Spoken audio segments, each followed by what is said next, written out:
Brought to you by Penguin.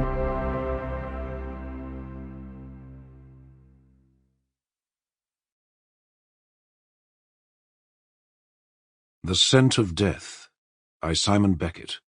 Read by Jonathan Keeble. Chapter 1. Most people assume they'd know the scent of death, that decay has a distinctive, readily identifiable odour, a foul reek of the grave. They're wrong. Decay is a complicated process. For a once-living organism to become skeletonized, reduced to dry bone and minerals, it first has to undergo an intricate biochemical journey. While some of the gases created are offensive to human senses, they're only part of the olfactory menu. Decomposing flesh can produce hundreds of volatile organic compounds, each with its own characteristics. Many of them, particularly those created during the mid-stages of a body's dissolution, those of putrefaction and bloat, possess an undeniable stench. Dimethyl trisulfide, for instance, is reminiscent of rotting cabbage. Butyric acid and trimethylamine have the respective bouquets of vomit and old fish. Another substance, indole, carries the stink of fecal matter.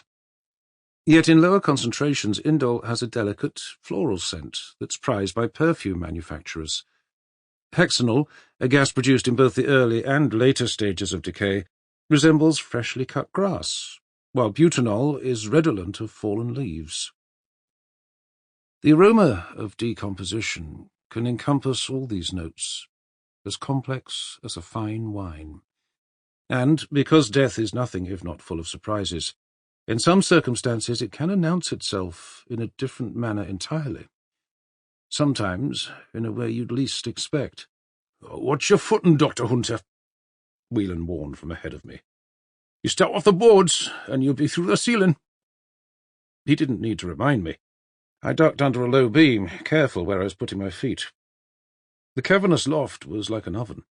The day's heat had been trapped under the slate roof, and the mask I wore made it hard to breathe. The elasticated hood of my protective coveralls cut into my face, and my hands felt slick and hot inside the skin-tight nitrile gloves. I tried again to wipe the sweat from my eyes, succeeding only in smearing it. The old hospital's loft was huge.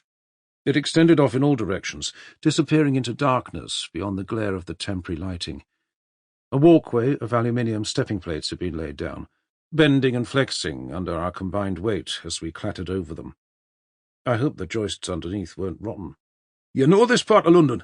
Whelan asked over his shoulder. The detective inspector's accent put his roots far north of where we were now, nearer the Tyne than the Thames. He was a thick-set man in his 40s, and when he'd met me earlier, the wiry grey hair and beard had been damp and sweat-flattened. Now his face was all but hidden under the mask and white coveralls. "Not really." "No, that's not the sort of area you come to without good cause. Not even then, if you can help it." He stooped to pass under a sloping roof timber. "Mind your head." I followed his example. Even with the stepping plates, moving around in the loft was hard going. Thick wooden beams crisscrossed overhead, waiting to crack the skull of anyone who didn't crouch low enough, while old pipework snaked across the joists at ankle height, ready to snag a carelessly placed foot. Every now and then, apparently at random, blackened brick chimney stacks rose up to block a direct route, forcing the stepping plates to detour around them. I brushed away a cobweb that stroked my face.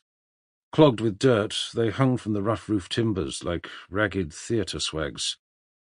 The dust covered everything in the loft, turning the once yellow insulation between the joists into a filthy brown mat. Motes of it swirled in the air, glinting in the bright lighting. My eyes already felt gritty, and I could taste it in my mouth, despite the mask. I ducked as a quick movement, more sensed than seen, seemed to flit overhead in the shadows. But when I looked, all I could see was darkness.